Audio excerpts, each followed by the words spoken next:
Okay, hopefully you guys came over. I see Mike. Hi, Mike. I'll pop him when up. you're hi, Dustin. Oh, you guys are so awesome. Thank you so much. Sorry about that. I think because she's on her phone, and I think it's so easy to fat finger the like end stream button, and I think that's what happened. So we appreciate all you popping over here. So Ellie, the question that you just were asking, Richelle, if you could ask it again. Hopefully, I think it was your turn. I think you were asking a question. Oh my gosh, I totally blanked. I just shared my birth story. Yes, yeah, and Richelle you. had just shared her birth story, and then you were up to ask a question. I thought you were going to ask one. Okay, so yeah, it's definitely my turn. Okay, reset. Sorry about that, everyone. Okay, because I was like doing all the typing. Okay, I know she was. You girls are great. Richelle, like seriously, like when I first met you, and we did the episode of Mother Knows Best. It's just so inspirational because you literally took everything into your own hands, and that's what I like to talk about. That you didn't have to pay $40,000 for in vitro. Your husband didn't have to go on these like medications, and you also for arthritic pain and all this stuff, and you have like pretty much, I'd say, put in remission your sugar addiction and your volume eating and your disordered eating, and it's like, and you had a baby. Like, you've had a complete like 360. So what would you say to someone who is questioning the carnivore diet, but they're like, this is totally bogus? Like, what would you say to them? You never know until you try.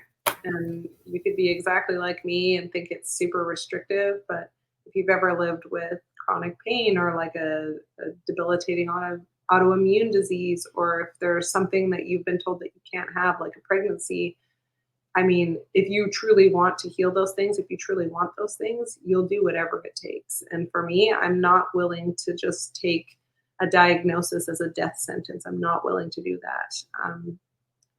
Part of my story around the infertility is also that I had a benign pituitary tumor that was causing PCOS plus insulin resistance. And so when you have those two things put together, you kind of need to fight on every side of it in order to overcome it. And had I known that the answer was so simple, perhaps I would have done it sooner. But I think I needed to go through all of that difficulty in order to appreciate coming on the other side of this. And like I said, hearing someone else's testimony about it, and especially with the epidemic of people not being able to conceive nowadays, it just breaks my heart because I know what it feels like to be there, to have that diagnosis, to have the doctor not give you hope.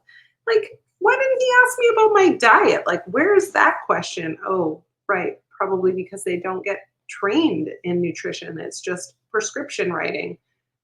Sorry, but I'm just not okay with the way things are done these days. So I would say do your research. If you're coming from a disordered way of eating like I am, maybe go slow, maybe start moving towards keto and then to carnivore. Try eliminating one food at a time. If you're really hesitant about giving up carbs, you could try just taking out dairy and just see how you feel for 2 weeks. Try taking out eggs, see how you feel for 2 weeks. Try taking out rice, see how you feel for 2 weeks. You might notice that you feel better without those things, but you won't know until you try, and you have to be willing to try. So my encouragement would be for those who are bold and who want to step forward on the carnivore diet, give yourself 30 days. And after that 30 days, if you don't feel better at all, then yeah, go back to doing what you were doing. But I would say give it a minimum of 30 days. Better if you can do 90, but let your body decide what it likes best and how it operates best. But you won't know until you try.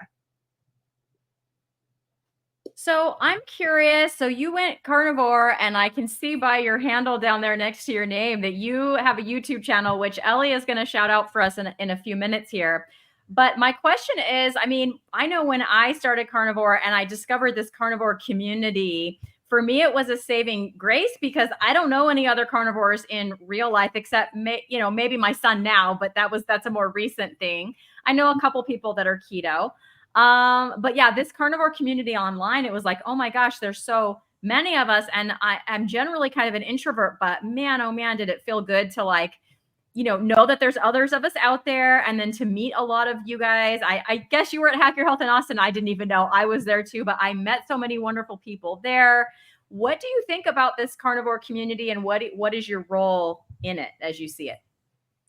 Ooh, good question. Well, the carnivore community is pivotal for me. It's, in my opinion, it's a grassroots movement. Funny that the animals eat the grass and then we eat the animals, but I think it's a grassroots movement. I think that it's exactly what most people need. A lot of people are searching for something. They don't know what they're searching for, but community is a big part of that.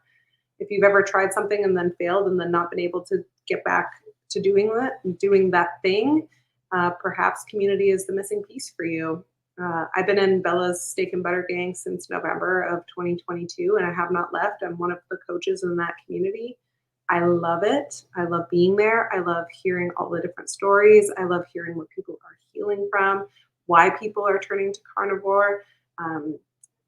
It's really encouraging to hear people, like I said, not taking a diagnosis as a death sentence. I think I just can't get that out of my head. Like, people are just no longer willing to accept a diagnosis as the end all be all. They're like, well, we must have missed something. Like, what did we miss, and how can we change this going forward? So I would say my role in the carnivore community is just to offer information, to encourage people who want to try it, who are seeking answers, and to give people hope that there is healing on the other side of this, whether you decide to be keto and see what benefits you get from that and then go carnivore, whatever. I mean, I just think that everybody could benefit from at least experimenting with it for 30 days.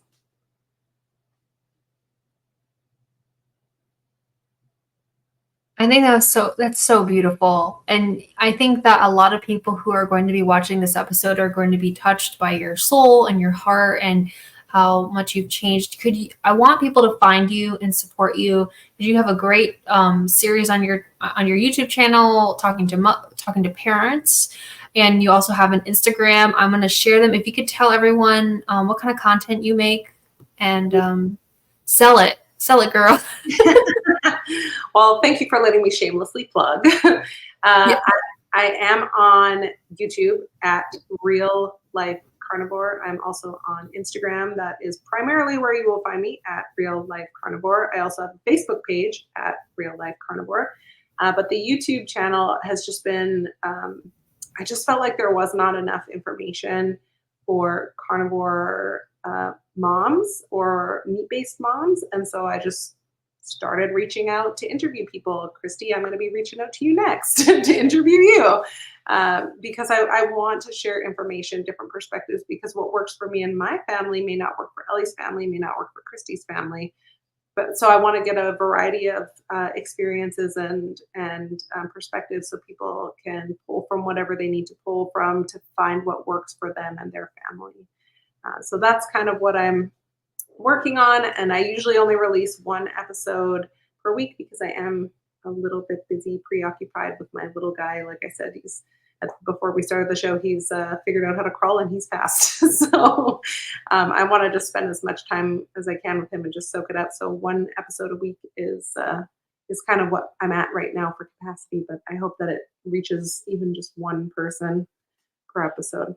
That's what I'm doing. Yeah, trust me when I tell you, like, you blink and they're taller than you. That's what happens. So enjoy all the little moments, because, one day it'll be the last day that they want to hold your hand, or like my son used to say, I'm going to marry you when I grow up, mommy. He was really little, so sweet. And then those days are just gone. And now it's like, I'll find pictures of my boys when they were little, and just, I love them now, and but it's like tears just came to my eyes because those little boys were just, they're not little anymore. No, they're not. They're both much bigger than me now, but just soak up all those moments. Mm-hmm. So we have a meaty wheel around here, and I think it's about time we spin it. What do you think, Ellie? Should we bring that meaty wheel up and see what kind of question we can spin today? I would love it. Let's see what fate brings us. Yes. Okay, if you haven't seen it before, here is our meaty wheel. I'm going to hunt down a meaty question for Richelle.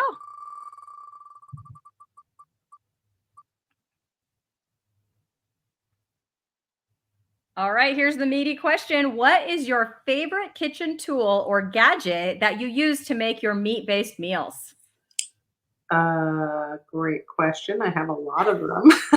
Okay, you can tell more than one. It's all good.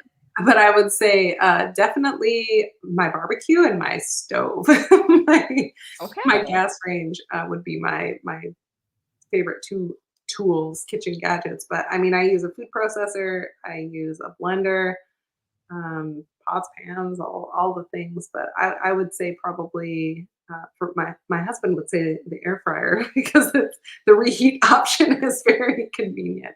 I like my meat cold, so I don't care to reheat. But I would say probably my barbecue and my gas range for sure. Awesome. Thanks for sharing. You're I welcome. like using my toaster oven. That's what I use to reheat. And I feel like I'm gonna break the button soon because that's all I make so much food. And then I put it in there and then it's like, yay, no cooking. And then just it's pretty great. So I'm like your Everyone husband. likes that spatula. Yes, spatula. Mike likes a spatula. If you guys put in the comments what your favorite kitchen tool is, I'll pop it up there.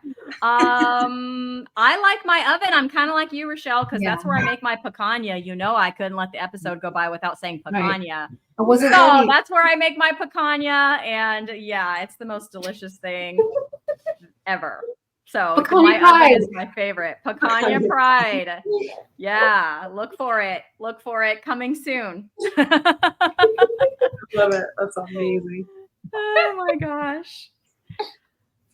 Well, Adrian isn't here, Ellie, so we're gonna roar because we always leave our episode with a roar. So in the chat, get your roars ready in the chat.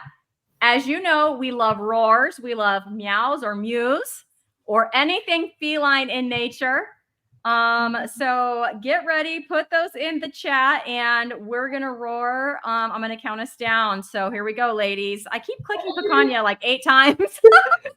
Over the button. Ellie, do it. Okay, here we go. 3, 2, 1. Roar. Ooh, one-handed. You see that? One-handed roar. That was like awesome right there. Great. Okay, I'm gonna. You do it. Roar.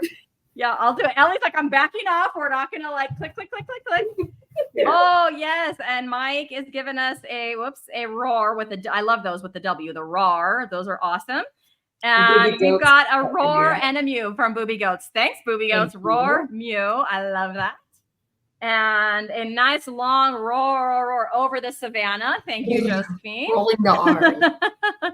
Roar again. I love it. And we have our, just like our roar of the week was roar with the lion emoji. Thank you so much. And thanks, David. It was a great show. So I agree wholeheartedly. Richelle, thank you so much for coming on. I will look forward to that invitation to be on your channel soon. I'm excited for that one. That'll be amazing. So thank you. I appreciate that. Thank you, ladies, so much. I appreciate you all so much. Thank you. Yeah, absolutely. And we hope you will tune in next week. Please remember, and I know there's like so few of us left after our little accident with the tech, but next week we will be streaming to the Lioness Lifestyle Live channel exclusively. So if you haven't subbed over there yet, sub there now, hit that notification bell so you don't miss an episode. We have a lot of great guests coming up, including some nutritionists, some doctors, really good episodes coming up over the next like couple of months here. So let's Good night, everyone. All right. Good night, everybody. Bye. Love you. Bye.